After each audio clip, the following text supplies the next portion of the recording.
Legislação em áudio. Código de Processo Penal.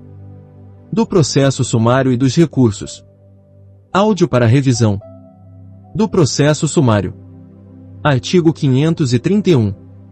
Na audiência de instrução e julgamento, a ser realizada no prazo máximo de 30 dias, proceder-se-á à tomada de declarações do ofendido, se possível, à inquirição das testemunhas arroladas pela acusação e pela defesa, nesta ordem, ressalvado o disposto no artigo 222 deste Código, bem como aos esclarecimentos dos peritos, às acariações e ao reconhecimento de pessoas e coisas, interrogando-se, em seguida, o acusado e procedendo-se, finalmente, ao debate. Artigo 532. Na instrução, poderão ser inquiridas até 5 testemunhas arroladas pela acusação e 5 pela defesa. Artigo 533. Aplica-se ao procedimento sumário o disposto nos parágrafos do artigo 400 deste Código. Artigo 534. As alegações finais serão orais, concedendo-se a palavra, respectivamente, à acusação e à defesa, pelo prazo de 20 minutos, prorrogáveis por mais 10, proferindo o juiz, a seguir, sentença. Parágrafo 1º. Havendo mais de um acusado, o tempo previsto para a defesa de cada um será individual. Parágrafo 2º. Ao assistente do Ministério Público, após a manifestação deste, serão concedidos 10 minutos, prorrogando-se por igual período o tempo de manifestação da defesa. Artigo 535. Nenhum ato será adiado, salvo quando imprescindível a prova faltante, determinando o juiz a condução coercitiva de quem deva comparecer. Artigo 536. A testemunha que comparecer será inquirida, independentemente da suspensão da audiência, observada em qualquer caso a ordem estabelecida no artigo 531 deste Código. Artigo 537. Revogado pela Lei nº 11.719, de 2008. Artigo 538. Nas infrações penais de menor potencial ofensivo, quando o juizado especial criminal encaminhar ao juízo comum as peças existentes para a adoção de outro procedimento, observar-se-á o procedimento sumário previsto neste capítulo. Do processo de restauração de autos extraviados ou destruídos. Artigo 541. Os autos originais de processo penal extraviados ou destruídos, em primeira ou segunda instância, serão restaurados. Parágrafo 1º. Se existir e for exibida cópia autêntica ou certidão do processo, será uma ou outra considerada como original. Parágrafo 2º. Na falta de cópia autêntica ou certidão do processo, o juiz mandará, de ofício, ou a requerimento de qualquer das partes, que: alínea A. O escrivão certifique o estado do processo, segundo a sua lembrança, e reproduza o que houver a respeito em seus protocolos e registros. Alínea B. Sejam requisitadas cópias do que constar a respeito no Instituto Médico Legal, no Instituto de Identificação e Estatística ou em estabelecimentos congêneres, repartições públicas, penitenciárias ou cadeias. Alínea C. As partes sejam citadas pessoalmente, ou, se não forem encontradas, por edital, com o prazo de 10 dias, para o processo de restauração dos autos. Parágrafo 3º. Proceder-se-á à restauração na primeira instância, ainda que os autos se tenham extraviado na segunda. Artigo 542. No dia designado, as partes serão ouvidas, mencionando-se em termos circunstanciados pontos em que estiverem acordes e a exibição e a conferência das certidões e mais reproduções do processo apresentadas e conferidas. Artigo 543. O juiz determinará as diligências necessárias para a restauração, observando-se o seguinte. Inciso 1. Caso ainda não tenha sido proferida a sentença, requirissem as testemunhas podendo ser substituídas as que tiverem falecido ou se encontrarem em lugar não sabido. Inciso 2. Os exames periciais, quando possível, serão repetidos, e de preferência pelos mesmos peritos. Inciso 3. A prova documental será reproduzida por meio de cópia autêntica ou, quando impossível, por meio de testemunhas. Inciso 4. Poderão também ser inquiridas sobre os atos do processo, que deverá ser restaurado, as autoridades, os serventuários, os peritos e mais pessoas que tenham nele funcionado. Inciso 5. O Ministério Público e as partes poderão oferecer testemunhas e produzir documentos, para provar o teor do processo extraviado ou destruído. Artigo 544. Realizadas as diligências que, salvo motivo de força maior, deverão concluir-se dentro de 20 dias, serão os autos conclusos para julgamento. Parágrafo único. No curso do processo, e depois de subirem os autos conclusos para a sentença, o juiz poderá, dentro em 5 dias, requisitar de autoridades ou de repartições todos os esclarecimentos para a restauração. Artigo 545. Os selos e as taxas judiciárias, já pagos nos autos originais, não serão novamente cobrados. Artigo 546. Os causadores de extravio de autos responderão pelas custas, em dobro, sem prejuízo da responsabilidade criminal. Artigo 547. Julgada a restauração, os autos respectivos valerão pelos originais. Parágrafo único. Se no curso da restauração aparecerem os autos originais, nestes continuará o processo, apensos a eles os autos da restauração. Artigo 548. Até a decisão que julgue restaurados os autos, a sentença condenatória em execução continuará a produzir efeito, desde que conste da respectiva guia arquivada na cadeia ou na penitenciária, onde o réu estiver cumprindo a pena, ou de registro que torne a sua existência inequívoca. Dos recursos em geral. Disposições gerais. Artigo 574. Os recursos serão voluntários, excetuando-se os seguintes casos, em que deverão ser interpostos, de ofício, pelo juiz. Inciso 1. Da sentença que conceder a habeas corpus. Inciso 2. Da que absolver desde logo o réu com fundamento na existência de circunstância que exclua o crime ou isente o réu de pena, nos termos do artigo 411. Artigo 575. Não serão prejudicados os recursos que, por erro, falta ou omissão dos funcionários, não tiverem seguimento ou não forem apresentados dentro do prazo. Artigo 576. O Ministério Público não poderá desistir de recurso que haja interposto. Artigo 577. O recurso poderá ser interposto pelo Ministério Público, ou pelo querelante, ou pelo réu, seu procurador ou seu defensor. Parágrafo único. Não se admitirá, entretanto, recurso da parte que não tiver interesse na reforma ou modificação da decisão. Artigo 578. O recurso será interposto por petição ou por termo nos autos, assinado pelo recorrente ou por seu representante. Parágrafo 1º. Não sabendo ou não podendo o réu assinar o nome, o termo será assinado por alguém, a seu rogo, na presença de 2 testemunhas. Parágrafo 2º. A petição de interposição de recurso, com o despacho do juiz, será, até o dia seguinte ao último do prazo, entregue ao escrivão, que certificará no termo da juntada a data da entrega. Parágrafo 3º. Interposto por termo recurso, o escrivão, sob pena de suspensão por 10 a 30 dias, fará conclusos os autos ao juiz, até o dia seguinte ao último do prazo. Artigo 579. Salvo a hipótese de má-fé, a parte não será prejudicada pela interposição de um recurso por outro. Parágrafo único. Se o juiz, desde logo, reconhecer a impropriedade do recurso interposto pela parte, mandará processá-lo de acordo com o rito do recurso cabível. Artigo 580. No caso de concurso de agentes, Código Penal, artigo 25, a decisão do recurso interposto por um dos réus, se fundado em motivos que não sejam de caráter exclusivamente pessoal, aproveitará aos outros. Do recurso em sentido estrito. Artigo 581. Caberá recurso, no sentido estrito, da decisão, despacho ou sentença. Inciso 1. Que não receber a denúncia ou a queixa. Inciso 2. Que concluir pela incompetência do juízo. Inciso 3. Que julgar procedentes as exceções, salvo a de suspeição. Inciso 4. Que pronunciar o réu. Inciso 5. Que conceder, negar, arbitrar, cassar ou julgar inidonéia fiança, indeferir requerimento de prisão preventiva ou revogá-la, conceder liberdade provisória ou relaxar a prisão em flagrante. Inciso 6. Revogado pela Lei nº 11.689, de 2008. Inciso 7. Que julgar quebrada a fiança ou perdido o seu valor.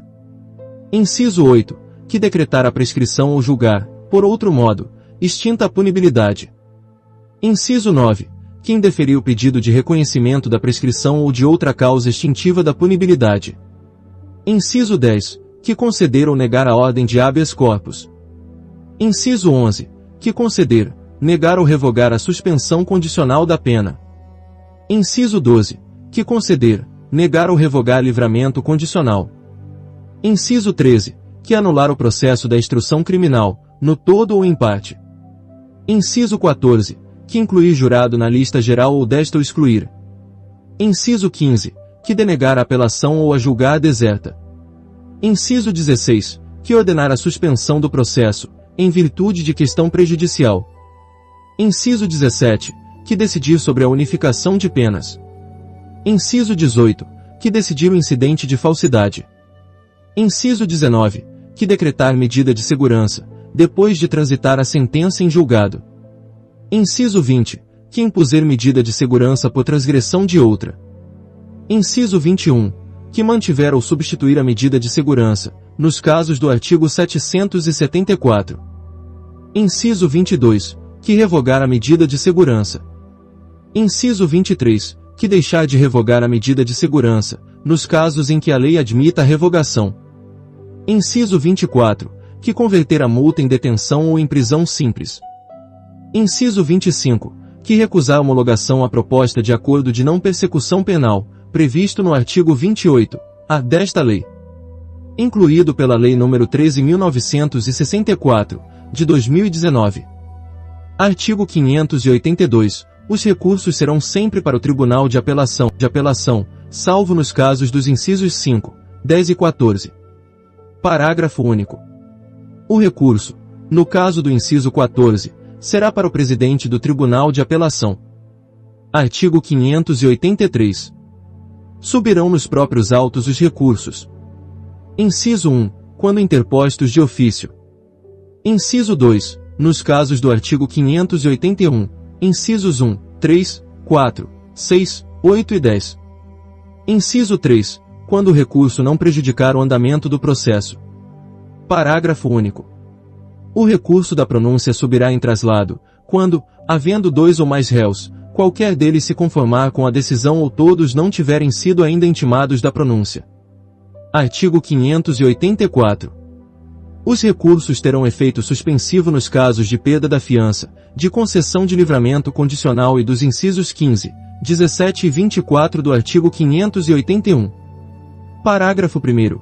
Ao recurso interposto de sentença de impronúncia ou no caso do inciso 8 do artigo 581, aplicar-se-á o disposto nos artigos 596 e 598. Parágrafo 2º. O recurso da pronúncia suspenderá tão somente o julgamento. Parágrafo 3º. O recurso do despacho que julgar quebrada a fiança suspenderá unicamente o efeito de perda da metade do seu valor. Artigo 585.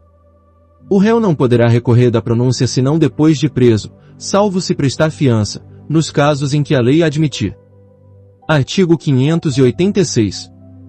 O recurso voluntário poderá ser interposto no prazo de 5 dias. Parágrafo único. No caso do artigo 581, inciso 14, o prazo será de 20 dias, contado da data da publicação definitiva da lista de jurados. Artigo 587. Quando o recurso houver de subir por instrumento, a parte indicará, no respectivo termo, ou em requerimento avulso, as peças dos autos de que pretenda traslado. Parágrafo único. O traslado será extraído, conferido e consertado no prazo de 5 dias, e dele constarão sempre a decisão recorrida, a certidão de sua intimação, se por outra forma não for possível verificar-se a oportunidade do recurso, e o termo de interposição. Artigo 588. Dentro de 2 dias, contados da interposição do recurso, ou do dia em que o escrivão, extraído o traslado, o fizer com vista ao recorrente, este oferecerá as razões e, em seguida, será aberta a vista ao recorrido por igual prazo. Parágrafo único. Se o recorrido for o réu, será intimado do prazo na pessoa do defensor. Artigo 589. Com a resposta do recorrido ou sem ela, será o recurso concluso ao juiz, que, dentro de 2 dias, reformará ou sustentará o seu despacho, mandando instruir o recurso com os traslados que lhe parecerem necessários.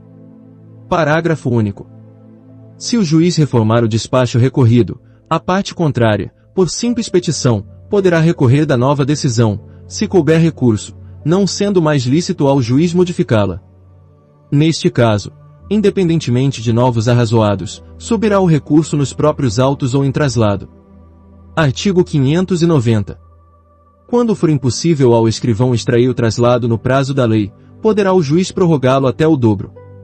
Artigo 591. Os recursos serão apresentados ao juiz ou tribunal ad quem, dentro de 5 dias da publicação da resposta do juiz à quo, ou entregues ao correio dentro do mesmo prazo. Artigo 592. Publicada a decisão do juiz ou do tribunal ad quem, deverão os autos ser devolvidos, dentro de 5 dias, ao juiz à quo da apelação. Artigo 593. Caberá apelação no prazo de 5 dias. Inciso 1. Das sentenças definitivas de condenação ou absolvição proferidas por juiz singular. Inciso 2. Das decisões definitivas, ou com força de definitivas, proferidas por juiz singular nos casos não previstos no capítulo anterior. Inciso 3. Das decisões do tribunal do júri, quando: alínea A. Ocorrer nulidade posterior à pronúncia. Alínea B. For a sentença do juiz presidente contrária à lei expressa ou à decisão dos jurados. Alínea C. Houver erro ou injustiça no tocante à aplicação da pena ou da medida de segurança. Alínea D. For a decisão dos jurados manifestamente contrária à prova dos autos. Parágrafo 1º. Se a sentença do juiz presidente for contrária à lei expressa ou divergir das respostas dos jurados aos quesitos, o tribunal ad quem fará a devida retificação. Parágrafo 2º. Interposta a apelação com fundamento no inciso 3, alínea C, deste artigo, o tribunal ad quem, se lhe der provimento, retificará a aplicação da pena ou da medida de segurança. Parágrafo 3º. Se a apelação se fundar no inciso 3, alínea D, deste artigo, e o tribunal ad quem se convencer de que a decisão dos jurados é manifestamente contrária à prova dos autos, dá-lhe-á provimento para sujeitar o réu a novo julgamento, não se admite, porém, pelo mesmo motivo, segunda apelação. Parágrafo 4º. Quando cabível a apelação, não poderá ser usado o recurso em sentido estrito, ainda que somente de parte da decisão se recorra. Artigo 594. Revogado pela Lei nº 11.719, de 2008. Artigo 595. Revogado pela Lei nº 12.403, de 2011. Artigo 596. A apelação da sentença absolutória não impedirá que o réu seja posto imediatamente em liberdade. Parágrafo único. A apelação não suspenderá a execução da medida de segurança aplicada provisoriamente. Artigo 597. A apelação de sentença condenatória terá efeito suspensivo, salvo o disposto no artigo 393, a aplicação provisória de interdições de direitos e de medidas de segurança, artigos 374 e 378, e o caso de suspensão condicional de pena. Artigo 598. Nos crimes de competência do tribunal do júri, ou do juiz singular, se da sentença não for interposta apelação pelo Ministério Público no prazo legal, o ofendido ou qualquer das pessoas enumeradas no artigo 31, ainda que não se tenha habilitado como assistente, poderá interpor apelação, que não terá, porém, efeito suspensivo. Parágrafo único. O prazo para interposição desse recurso será de 15 dias e correrá do dia em que terminar o do Ministério Público. Artigo 599. As apelações poderão ser interpostas quer em relação a todo julgado, quer em relação à parte dele. Artigo 600. Assinado o termo de apelação, o apelante, e depois dele, o apelado terão o prazo de 8 dias cada um para oferecer razões, salvo nos processos de contravenção, em que o prazo será de 3 dias. Parágrafo 1º. Se houver assistente, este arrazoará, no prazo de 3 dias, após o Ministério Público. Parágrafo 2º. Se a ação penal for movida pela parte ofendida, o Ministério Público terá vista dos autos, no prazo do parágrafo anterior. Parágrafo 3º. Quando forem 2 ou mais os apelantes ou apelados, os prazos serão comuns. Parágrafo 4º. Se o apelante declarar, na petição ou no termo, ao interpor apelação, que deseja razoar na superior instância serão os autos remetidos ao Tribunal ADQ onde será aberta a vista às partes, observados os prazos legais, notificadas as partes pela publicação oficial. Artigo 601. Findos os prazos para razões, os autos serão remetidos à instância superior, com as razões ou sem elas, no prazo de 5 dias, salvo no caso do artigo 603, segunda parte, em que o prazo será de 30 dias. Parágrafo 1º. Se houver mais de um réu, e não houverem todos sido julgados, ou não tiverem todos apelado, caberá ao apelante promover extração do traslado dos autos, o qual deverá ser remetido à instância superior no prazo de 30 dias, contado da data da entrega das últimas razões de apelação, ou do vencimento do prazo para apresentação das do apelado. Parágrafo 2º. As despesas do traslado correrão por conta de quem o solicitar, salvo se o pedido for de réu pobre ou do Ministério Público. Artigo 602. Os autos serão, dentro dos prazos do artigo anterior, apresentados ao Tribunal ADQ ou entregues ao correio, sob registro. Artigo 603. A apelação subirá nos autos originais, a não ser no Distrito Federal e nas comarcas que forem sede de tribunal de apelação, ficará em cartório traslado dos termos essenciais do processo referidos no artigo 564, inciso 3. Do processo e do julgamento dos recursos em sentido estrito. E das apelações, nos tribunais de apelação. Artigo 609. Os recursos, apelações e embargos serão julgados pelos tribunais de justiça, câmaras ou turmas criminais, de acordo com a competência estabelecida nas leis de organização judiciária. Parágrafo único. Quando não for unânime a decisão de segunda instância, desfavorável ao réu, admitem-se embargos infringentes e de nulidade, que poderão ser opostos dentro de 10 dias, a contar da publicação de acórdão, na forma do artigo 613. Se o desacordo for parcial, os embargos serão restritos à matéria objeto de divergência. Artigo 610. Nos recursos em sentido estrito, com exceção do de habeas corpus, e nas apelações interpostas das sentenças em processo de contravenção ou de crime a que a lei comine pena de detenção, os autos irão imediatamente com vista ao Procurador-Geral pelo prazo de 5 dias. Em seguida, passarão, por igual prazo, ao relator, que pedirá designação de dia para o julgamento. Parágrafo único. Anunciado o julgamento pelo Presidente, e apregoadas as partes, com a presença destas ou a sua revelia, o relator fará a exposição do feito, e, em seguida, o Presidente concederá, pelo prazo de 10 minutos, a palavra aos advogados ou às partes que a solicitarem e ao Procurador-Geral, quando o requerer, por igual prazo. Artigo 612. Os recursos de habeas corpus, designado o relator, serão julgados na primeira sessão. Artigo 613. As apelações interpostas das sentenças proferidas em processos por crime a que a lei comine pena de reclusão, deverão ser processadas e julgadas pela forma estabelecida no artigo 610, com as seguintes modificações. Inciso 1. Exarado o relatório nos autos, passarão estes ao revisor, que terá igual prazo para o exame do processo e pedirá designação de dia para o julgamento. Inciso 2. Os prazos serão ampliados ao dobro. Inciso 3. O tempo para os debates será de 1/4 de hora. Artigo 614. No caso de impossibilidade de observância de qualquer dos prazos marcados nos artigos 610 e 613, os motivos da demora serão declarados nos autos. Artigo 615. O Tribunal decidirá por maioria de votos. Parágrafo 1º. Havendo empate de votos no julgamento de recursos, se o Presidente do Tribunal, Câmara ou Turma, não tiver tomado parte na votação, proferirá o voto de desempate. No caso contrário, prevalecerá a decisão mais favorável ao réu. Parágrafo 2º. O acórdão será apresentado à conferência na primeira sessão seguinte à do julgamento, ou no prazo de 2 sessões, pelo juiz incumbido de lavrá-lo. Artigo 616. No julgamento das apelações poderá o Tribunal, Câmara ou Turma proceder a novo interrogatório do acusado, requerir testemunhas ou determinar outras diligências. Artigo 617.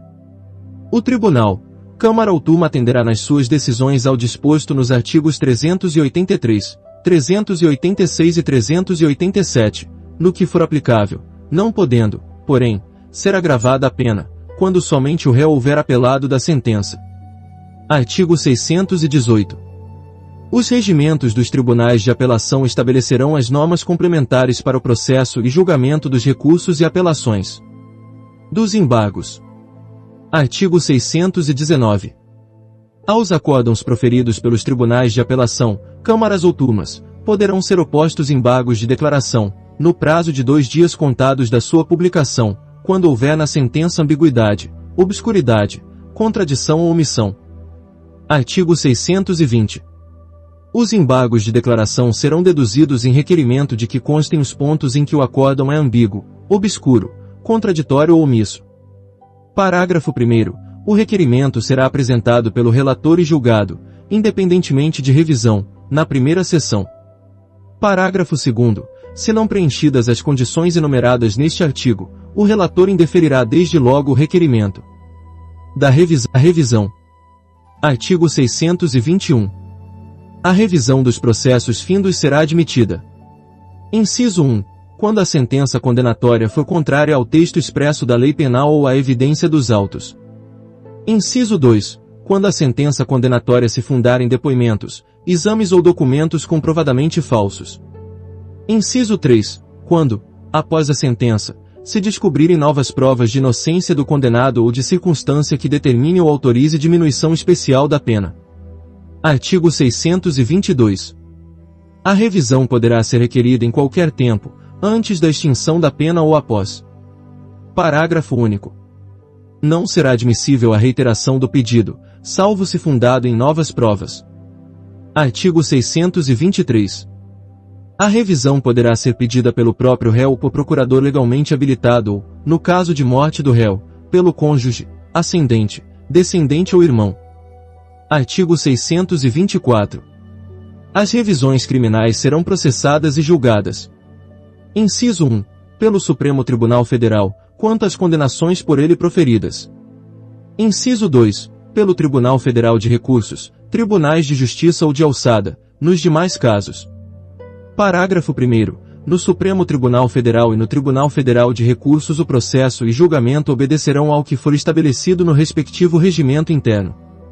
Parágrafo 2º. Nos tribunais de justiça ou de alçada, o julgamento será efetuado pelas câmaras ou turmas criminais, reunidas em sessão conjunta, quando houver mais de uma, e, no caso contrário, pelo tribunal pleno. Parágrafo 3º.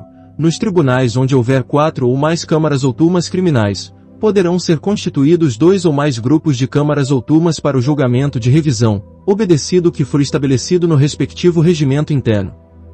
Artigo 625. O requerimento será distribuído a um relator e a um revisor, devendo funcionar como relator um desembargador que não tenha pronunciado decisão em qualquer fase do processo. Parágrafo 1º. O requerimento será instruído com a certidão de haver passado em julgado a sentença condenatória e com as peças necessárias à comprovação dos fatos arguidos. Parágrafo 2º. O relator poderá determinar que se apensem os autos originais, se daí não advier dificuldade à execução normal da sentença. Parágrafo 3º. Se o relator julgar insuficientemente instruído o pedido e inconveniente ao interesse da justiça que se apensem os autos originais, indeferi-lo-á in limine, dando recurso para as câmaras reunidas ou para o tribunal, conforme o caso. Artigo 624, parágrafo único. Parágrafo 4º. Interposto o recurso por petição independentemente de termo, o relator apresentará o processo em mesa para o julgamento e o relatará, sem tomar parte na discussão. Parágrafo 5º. Se o requerimento não for indeferido in limine, abrir-se à vista dos autos ao Procurador-Geral, que dará parecer no prazo de 10 dias. Em seguida, examinados os autos, sucessivamente, em igual prazo, pelo relator e revisor, julgar-se-á o pedido na sessão que o presidente designar. Artigo 626. Julgando procedente a revisão, o tribunal poderá alterar a classificação da infração, absolver o réu, modificar a pena ou anular o processo. Parágrafo único. De qualquer maneira, não poderá ser agravada a pena imposta pela decisão revista. Artigo 627. A absolvição implicará o restabelecimento de todos os direitos perdidos em virtude da condenação, devendo o tribunal, se for caso, impor a medida de segurança cabível. Artigo 628. Os regimentos internos dos tribunais de apelação estabelecerão as normas complementares para o processo e julgamento das revisões criminais. Artigo 629. À vista da certidão do acórdão que cassar a sentença condenatória, o juiz mandará juntá-la imediatamente aos autos, para inteiro cumprimento da decisão. Artigo 630. O tribunal, se o interessado requerer, poderá reconhecer o direito a uma justa indenização pelos prejuízos sofridos. Parágrafo 1º. Por essa indenização, que será liquidada no juízo civil, responderá a União, se a condenação tiver sido proferida pela Justiça do Distrito Federal ou de Território, ou o Estado, se o tiver sido pela respectiva Justiça. Parágrafo 2º. A indenização não será devida. Alínea A. Se o erro ou a injustiça da condenação proceder de ato ou falta imputável ao próprio impetrante, como a confissão ou a ocultação de prova em seu poder. Alínea B. Se a acusação houver sido meramente privada. Artigo 631. Quando, no curso da revisão, falecer a pessoa, cuja condenação tiver de ser revista, o presidente do tribunal nomeará curador para a defesa do recurso extraordinário. Artigo 637. O recurso extraordinário não tem efeito suspensivo, e uma vez arrazoados pelo recorrido os autos do traslado, os originais baixarão à primeira instância, para a execução da sentença. Artigo 638. O recurso extraordinário e o recurso especial serão processados e julgados no Supremo Tribunal Federal e no Superior Tribunal de Justiça na forma estabelecida por leis especiais, pela Lei Processual Civil e pelos respectivos regimentos internos. Redação dada pela Lei nº 13.964, de 2019. Da Carta Testemunhável. Artigo 639. Dá-se à carta testemunhável. Inciso 1. Da decisão que denegar o recurso. Inciso 2. Da que, admitindo embora o recurso, obstar a sua expedição e seguimento para o juízo ad quem. Artigo 640. A carta testemunhável será requerida ao escrivão, ou ao secretário do tribunal, conforme o caso, nas 48 horas seguintes ao despacho que denegar o recurso, indicando o requerente as peças do processo que deverão ser trasladadas. Artigo 641. O escrivão, ou o secretário do tribunal, dará recibo da petição à parte, e, no prazo máximo de 5 dias, no caso de recurso no sentido estrito, ou de 60 dias, no caso de recurso extraordinário, fará entrega da carta, devidamente conferida e concertada. Artigo 642. O escrivão, ou o secretário do tribunal, que se negar a dar o recibo, ou deixar de entregar, sob qualquer pretexto, o instrumento, será suspenso por 30 dias. O juiz, ou o presidente do tribunal de apelação, em face de representação do testemunhante, imporá a pena e mandará que seja extraído o instrumento, sob a mesma sanção, pelo substituto do escrivão ou do secretário do tribunal. Se o testemunhante não for atendido, poderá reclamar ao presidente do tribunal ad quem, que avocará os autos, para o efeito do julgamento do recurso e imposição da pena. Artigo 643. Extraído e autuado o instrumento, observar-se-á o disposto nos arts. 588 a 592, no caso de recurso em sentido estrito, ou o processo estabelecido para o recurso extraordinário, se deste se tratar. Artigo 644. O tribunal, Câmara ou turma que competir o julgamento da carta, se desta tomar conhecimento, mandará processar o recurso, ou, se estiver suficientemente instruída, decidirá logo, de méritos. Artigo 645. O processo da carta testemunhável na instância superior seguirá o processo do recurso denegado. Artigo 646. A carta testemunhável não terá efeito suspensivo do habeas corpus e seu processo. Artigo 647. Dá-se a habeas corpus sempre que alguém sofreu ou se achar na iminência de sofrer violência ou coação ilegal na sua liberdade de ir e vir, salvo nos casos de punição disciplinar. Artigo 648. A coação considerar-se-á ilegal. Inciso 1. Quando não houver justa causa. Inciso 2. Quando alguém estiver preso por mais tempo do que determina a lei. Inciso 3. Quando quem ordenar a coação não tiver competência para fazê-lo. Inciso 4. Quando houver cessado o motivo que autorizou a coação. Inciso 5. Quando não for alguém admitido a prestar fiança, nos casos em que a lei a autoriza. Inciso 6. Quando o processo for manifestamente nulo. Inciso 7. Quando extinta a punibilidade. Artigo 649. O juiz ou tribunal, dentro dos limites da sua jurisdição, fará passar imediatamente a ordem impetrada, nos casos em que tenha cabimento, seja qual for a autoridade coatora. Artigo 650. Competirá conhecer, originariamente, do pedido de habeas corpus. Inciso 1. Ao Supremo Tribunal Federal, nos casos previstos no artigo 101, inciso 1, alínea G, da Constituição. Inciso 2. Aos tribunais de apelação, sempre que os atos de violência ou coação forem atribuídos aos governadores ou interventores dos estados ou territórios e ao prefeito do Distrito Federal, ou a seus secretários, ou aos chefes de polícia. Parágrafo 1º. A competência do juiz cessará sempre que a violência ou coação provier de autoridade judiciária de igual ou superior jurisdição.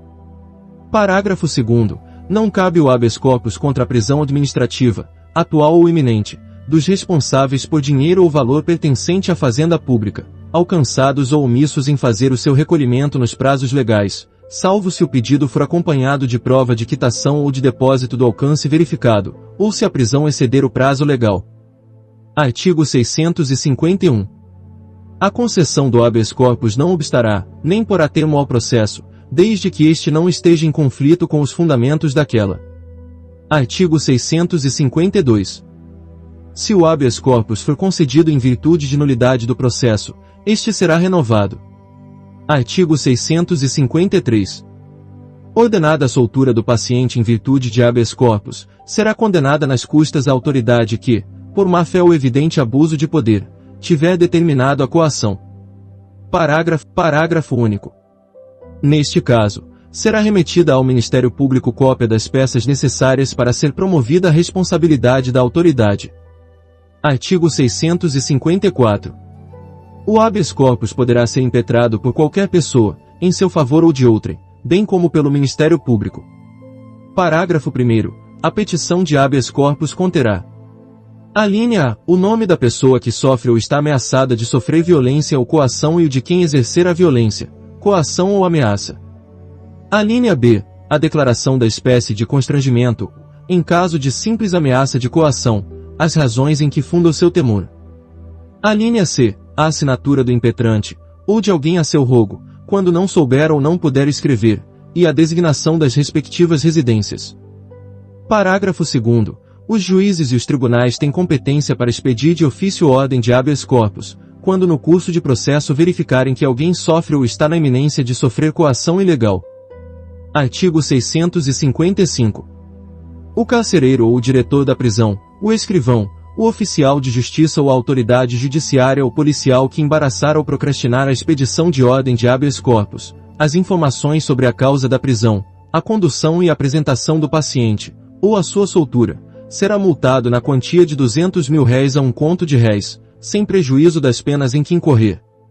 As multas serão impostas pelo juiz do tribunal que julgar o habeas corpus, salvo quando se tratar de autoridade judiciária, caso em que caberá ao Supremo Tribunal Federal ou ao Tribunal de Apelação impor as multas. Artigo 656. Recebida a petição de habeas corpus, o juiz, se julgar necessário, e estiver preso o paciente, mandará que este seja imediatamente apresentado em dia e hora que designar. Parágrafo único.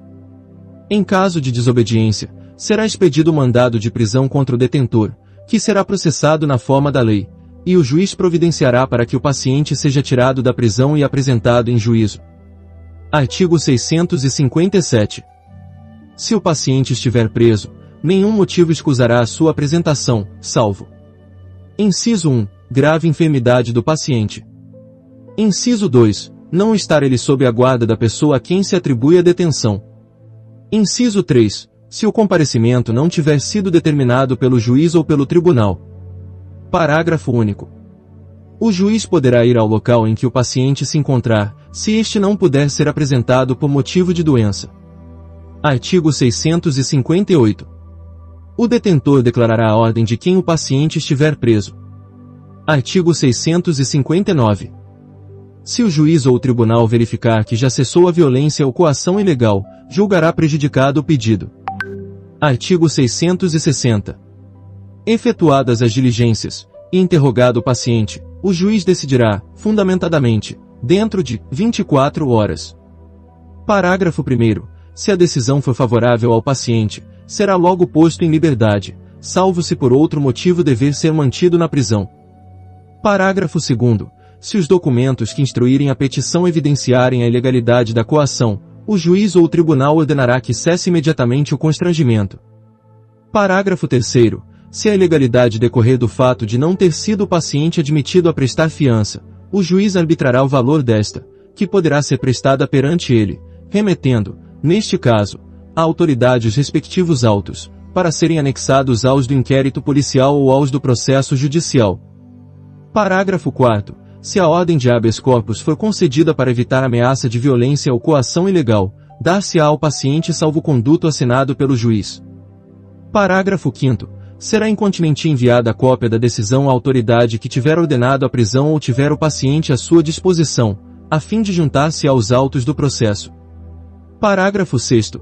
Quando o paciente estiver preso em lugar que não seja o da sede do juiz ou do tribunal que conceder a ordem, o alvará de soltura será expedido pelo telégrafo, se houver, observadas as formalidades estabelecidas no artigo 289, parágrafo único, in fine, ou por via postal. Artigo 661. Em caso de competência originária do Tribunal de Apelação, a petição de habeas corpus será apresentada ao secretário, que a enviará imediatamente ao presidente do tribunal, ou da Câmara Criminal, ou da turma, que estiver reunida, ou primeiro tiver de reunir-se. Artigo 662. Se a petição contiver os requisitos do artigo 654, parágrafo 1º, o presidente, se necessário, requisitará da autoridade indicada como coator informações por escrito. Faltando, porém, qualquer daqueles requisitos, o presidente mandará preenchê-lo, logo que lhe for apresentada a petição. Artigo 663. As diligências do artigo anterior não serão ordenadas, se o presidente entender que o habeas corpus deva ser indeferido in limine. Nesse caso, levará a petição ao tribunal, Câmara ou turma, para que delibere a respeito. Artigo 664. Recebidas as informações, ou dispensadas, o habeas corpus será julgado na primeira sessão, podendo, entretanto, adiar-se o julgamento para a sessão seguinte. Parágrafo único. A decisão será tomada por maioria de votos. Havendo empate, se o presidente não tiver tomado parte na votação, proferirá voto de desempate, no caso contrário, prevalecerá a decisão mais favorável ao paciente. Artigo 665. O secretário do tribunal lavrará a ordem que, assinada pelo presidente do tribunal, Câmara ou turma, será dirigida, por ofício ou telegrama, ao detentor, ao carcereiro ou autoridade que exercer ou ameaçar exercer o constrangimento. Parágrafo único. A ordem transmitida por telegrama obedecerá ao disposto no artigo 289, parágrafo único, in fine. Artigo 666. Os regimentos dos tribunais de apelação estabelecerão as normas complementares para o processo e julgamento do pedido de habeas corpus de sua competência originária. Artigo 667. No processo e julgamento do habeas corpus de competência originária do Supremo Tribunal Federal, bem como nos de recurso das decisões de última ou única instância, denegatórias de habeas corpus, observar-se-á, no que isso for aplicável, o disposto nos artigos anteriores, devendo o regimento interno do tribunal estabelecer as regras complementares. Texto convertido em áudio pelo Antônio do Tribunal.